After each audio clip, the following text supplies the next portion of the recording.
नमस्कार दोस्तों, स्वागत है आपका हिंदी नॉलेज शो में। तो दोस्तों, इस समय तुर्की के अंदर कोहराम मचा हुआ है।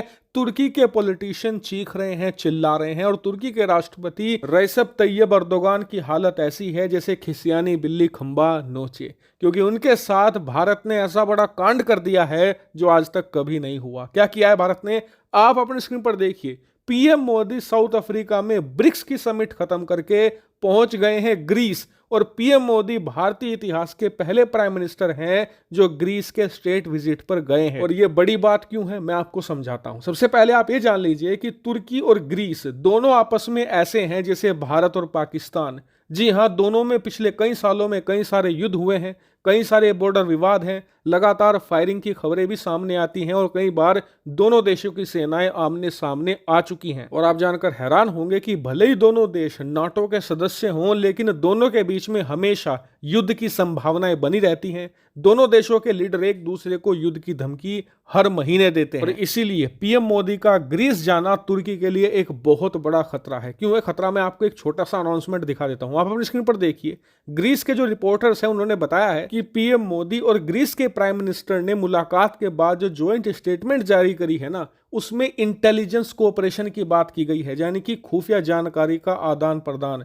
यानी कि आने वाले समय में अगर तुर्की ये कहे कि ये राकी साजिश है पाकिस्तान की तरह, तो आप आश्चर्य मत होना। वहीं इसके अलावा भी भारत और ग्रीस के बीच में बहुत सारे समझौते हुए हैं और बहुत सारे समझौतों की नींव रखी जा चुकी है। आने वाले समय में डिफेंस कोऑपरेशन भी दोनों देशों के बीच में खूब होगा और ये तुर्की के लिए बहुत बड़ा झटका है, क्योंकि ग्रीस जितना ज्यादा मजबूत होता जाएगा, तुर्की के ऊपर युद्ध का खतरा उतना ही ज्यादा मंडराएगा। और बताया यह भी जा रहा है कि ग्रीस भारत के बहुत सारे हथियार अक्वायर करने की इच्छा रखता है, जैसे कि BrahMos missile, BrahMos NG missile, इसके अलावा अस्त्रा मिसाइल, अन्य प्रकार की आर्टिलरी सिस्टम और अन्य प्रकार के छोटे या बड़े हथियार ग्रीस भारत से खरीदना चाहता है। यानी कि भारत और ग्रीस का जो नेक्सस तैयार हो रहा है ना, ये तुर्की के लिए अब तक का सबसे बड़ा खतरा माना जा रहा है, क्योंकि तुर्की नाटो का मेंबर होने की वजह से अब तक उसके ऊपर कोई खतरा नहीं मंडराता था।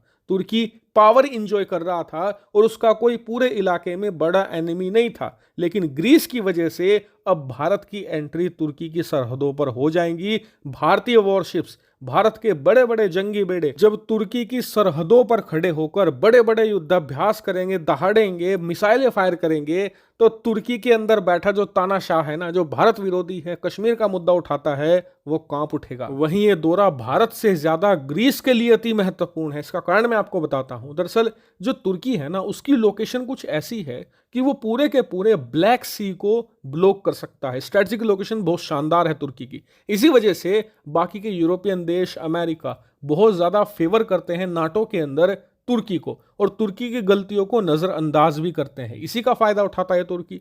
कभी भी वो ग्रीस की जो समुद्री सीमा है उसका उल्लंघन कर देता है, वहां पर खुदाई और सर्वे कर देता है, और कई सारे जो आइलैंड है ग्रीस के उन पर दावा भी करता है। वहीं कायदे से तो तमाम यूरोपियन देशों को इसके लिए ग्रीस का साथ देना चाहिए, तुर्की की खिलाफत करनी चाहिए, लेकिन तुर्की की लोकेशन ऐसी है कि वो ऐसा नहीं कर पाते। ना तो मोरल सपोर्ट देते हैं, ना ही हथियार दे पाते हैं, क्योंकि इन्हें डर लगता है कि अगर हमने ग्रीस को हथियार सप्लाई कर दिए तो तुर्की हमसे नाराज ना हो जाए। इसी वजह से ग्रीस चाहता है कि भारत, जो एक बहुत ही रिलायबल कंट्री है और दुनिया की चौथी सबसे बड़ी सेना रखता है और भविष्य में एक बड़ी इकोनॉमिक सुपर पावर बनने जा रहा है, उसे अपने साथ रखना फायदे का सौदा होगा। भारत उसे हथियार भी देगा, इंटरनेशनल लेवल पर मोरल सपोर्ट भी देगा, और भारत की जो बहुत ही ताकतवर और शानदार इंटेलिजेंस नेटवर्क है, इसका फायदा ग्रीस उठाकर तुर्की को मुंह तोड़ जवाब भी देगा। यानी कि ग्रीस के लिए फायदे का सौदा है। वहीं भारत के लिए अच्छी बात यह है कि भविष्य में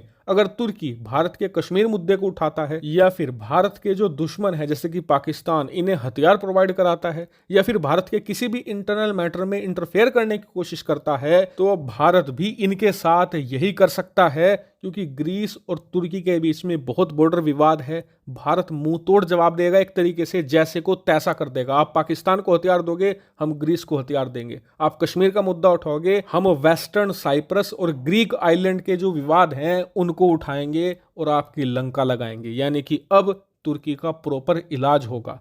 हालांकि इस पूरे मामले पर आपका क्या मानना है, कमेंट करके बताइएगा। Thank you very much for watching video.